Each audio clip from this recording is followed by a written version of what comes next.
C'est connu de tous, la FIFA a permis aux clubs de ne libérer leurs internationaux qu'après le 15 décembre pour la CAN, et cela ne fait plus aucun doute, la FIFA n'en a rien à faire du football africain, c'est clair.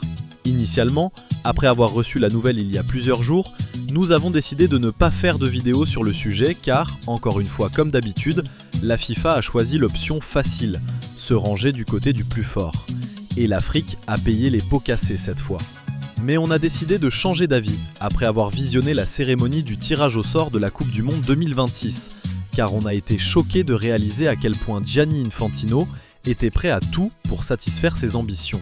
Pour vous donner le contexte, les États-Unis vont co-organiser la Coupe du Monde, et son président Donald Trump est depuis des mois empêtré dans des ennuis.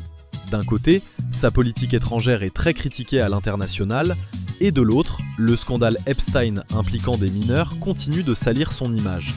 Désespéré de se donner du répit, il a jeté son dévolu sur le sport le plus pratiqué au monde, le football. Alors, qui était le plus à même de l'aider à réussir son coup ? Vous l'avez deviné, Gianni Infantino.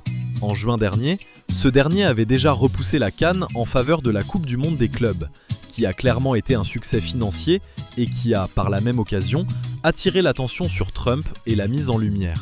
Et pour la cérémonie du tirage au sort, le président de la FIFA a mis le paquet. Il a créé de toutes pièces le trophée de la paix FIFA, qu'il a remis à Donald Trump devant les caméras du monde entier, alors même que ce dernier s'était plaint de ne pas avoir reçu le prix Nobel de la paix. Mais rappelons quand même que cette même FIFA a déjà repoussé à maintes reprises la décision de bannir Israël, alors que pour la Russie, la sanction avait été rapide, ce qui remet sérieusement en question sa neutralité.